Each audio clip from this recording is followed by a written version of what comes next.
শুধু ভাইরালই হয়নি, পুরো ঘটনাই ছিল 100% সত্য। তারপরেও একজন নারী হিসাবে ন্যূনতম ফল পাইনি।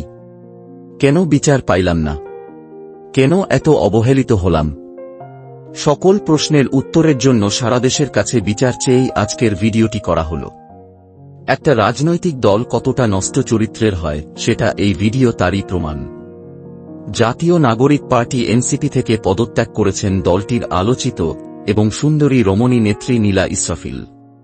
সোমবার সামাজিক যোগাযোগ মাধ্যম ফেসবুকে দেওয়া এক স্ট্যাটাসে তিনি এনসিপির সঙ্গে সব সম্পর্ক ছিন্ন করে পদত্যাগের ঘোষণা দেন।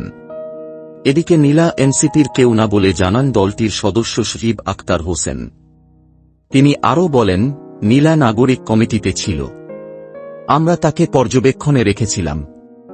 তার কিছু বিতর্কিত কর্মকাণ্ডের কারণে তাকে এনসিপিতে যুক্ত করা হয়নি। পারিবারিক একটি বিষয়কে কেন্দ্র করে নীলা আলোচনায় আসেন। অন্তর্বর্তী সরকারের প্রয়াত উপদেষ্টা হাসান আরিফের ছেলে মুয়াজ আরিফের সাবেক স্ত্রী হল এই নীলা। এই নেত্রী মুয়াজের বিরুদ্ধে নির্যাতনের অভিযোগে মামলা করেছিলেন। গত বছরের ৩ ডিসেম্বর বিষয়টি প্রকাশে আসে এবং ডিএমপির রমনা বিভাগের উপ কমিশনার ডিসি মাসুদ আলম সত্যতা নিশ্চিত করেন। এরপর নিজ দল এনসিপির নেতা সারোয়ার তুষারের বিরুদ্ধে ফেসবুক স্ট্যাটাস দিয়ে তুমুল আলোচনায় আসেন তিনি। নীলা ইসরাফিল গোপালগঞ্জের মেয়ে। ছাত্র জনতার আন্দোলনে তাকে রাজপথে সক্রিয় থাকতে দেখা গেছে। ৫ আগস্ট শেখ হাসিনা পালিয়ে যাওয়ার পর অভ্যুত্থানে নেতৃত্বদানকারী ছাত্রদের গড়া রাজনৈতিক দলে যোগ দেন নীলা। এরপর বিভিন্ন রাজনৈতিক কর্মকাণ্ডেও দেখা গেছে তাকে। গণমাধ্যম সূত্রে নীলার আরও পরিচয় পাওয়া গেছে। তিনি একাধারে একজন মডেল ও অভিনেত্রী। তার অভিনীত সকাল আহমেদ পরিচালিত কে খুনি ও ব্রেক আপ ইন নাটক দুটি গেল ঈদে প্রচারিত হয়েছে। দুটি নাটকই ইউটিউবে প্রকাশিত হয়েছে। এরই মধ্যে নীলা মেজবাউর রহমান সুমনের নির্দেশনায় বিকাশ এবং পলকের নির্দেশনায় জিপির বিজ্ঞাপনেও মডেল হিসেবে কাজ করেছেন। তার অভিনীত মুক্তিপ্রাপ্ত একমাত্র সিনেমা আবির খান পরিচালিত পোস্টমাস্টার ৭১।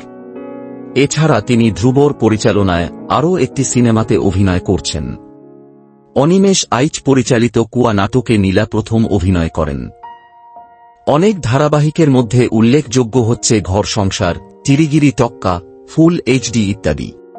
রায়হানের নির্দেশনায় নীলা প্রথম একটি প্রতিষ্ঠানের মশার কয়েলের বিজ্ঞাপনে মডেল হিসেবে কাজ করেন। প্রায় ৫০টি বিজ্ঞাপনে মডেল হিসেবে কাজ করেছেন তিনি। এনসিপি ছেড়ে যাওয়ার বিষয়ে সোমবার নিজের ভেরিফায়েড ফেসবুকে পোস্ট দেন তিনি নীলা ইসরাফিল। তিনি লেখেন, আমি নৈতিকতা বেছে নিচ্ছি, দুর্বৃত্ত রাজনীতি নয়। এনসিপি একটি রাজনৈতিক দল যেখানে অপরাধীর বিচার হয় না, যেখানে একজন নারীকে হেনস্থার পরেও অপরাধীর পক্ষে নীরবতা পালন করা হয়, সেই জায়গায় আমি এক মুহূর্ত থাকতে পারি না। তিনি আরও লেখেন, একজন নারীকে অপমান, নিপীড়ন ও সামাজিকভাবে ধ্বংসের চেষ্টা যে ব্যক্তি করেছে তার বিরুদ্ধে যখন কোনো শাস্তিমূলক পদক্ষেপ নেওয়া হয় না, বরং সে দলীয় ছত্রছায়ায় বুক ফুলিয়ে ঘুরে বেড়ায়, সেই দল আর কোনো মতাদর্শ বা ন্যায় বিচারের প্রতিনিধিত্ব করে না। নীতি, নৈতিকতা এবং শরীর দিয়ে কোন রাজনীতি করা যায় না। এই নেত্রী লেখেন, আমি আজ থেকে, এখন থেকেই এনসিপির সঙ্গে সব সম্পর্ক ছিন্ন করছি। এ দলকে আমি দান করলাম। আমি ন্যায়ের পক্ষে, অন্যায়ের বিরুদ্ধে। আপোষহীন প্রতিবাদী আমার অস্ত্র। সত্য ও মর্যাদার পথে আমি একা চললেও পিছপা হব না। এদিকে আবার যে কারণে এনসিপির সঙ্গে সম্পর্ক ছিন্ন করলেন নীলা ইসরাফিল সেটা না জানলে ভিডিওটি অতৃপত থেকে যাবে, সেজন্যই ভিডিওর এই বাকি অংশ। এনসিপিতে অপরাধীর বিচার হয় না বলেও অভিযোগ করেছেন তিনি। আমি নৈতিকতা বেছে নিচ্ছি, দুর্বৃত্ত রাজনীতি নয়। এনসিপি একটি রাজনৈতিক দল যেখানে অপরাধীর বিচার হয় না, যেখানে একজন নারীকে হেনস্থার পরেও অপরাধীর পক্ষে নীরবতা পালন করা হয়, সেই জায়গায় আমি এক মুহূর্ত থাকতে পারি না। যে দলের প্রথম সারির নেতারা এতটা নোংরা চরিত্রের হতে পারে তাদের সাথে আমি অন্তত নয়। কারণ তুষার আমার সাথে শুতে চেয়েছে। এটা তো আর আমার পক্ষে মেনে নিয়ে রাজনীতি করা সম্ভব না।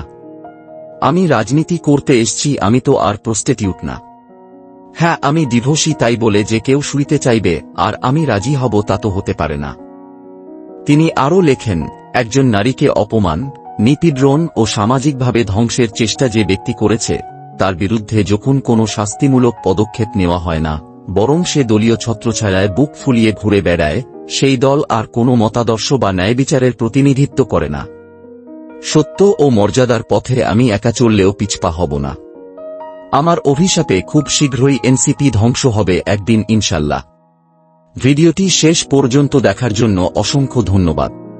আপনারা যারা এখনো চ্যানেলটি সাবস্ক্রাইব করেন নাই, আপনার কাছে বিশেষ অনুরোধ চ্যানেলটি এখনই সাবস্ক্রাইব করে চ্যানেলটিকে সহায়তা করেন। আপনার একটা সাবস্ক্রাইবে আপনার কোনো ক্ষতি হবে না, কিন্তু চ্যানেলটি দেশের জন্য অনেক উপকারে আসবে। আর অবশ্যই আপনি দেশটাকে অনেক ভালোবাসেন। ধন্যবাদ। আল্লাহ হাফেজ।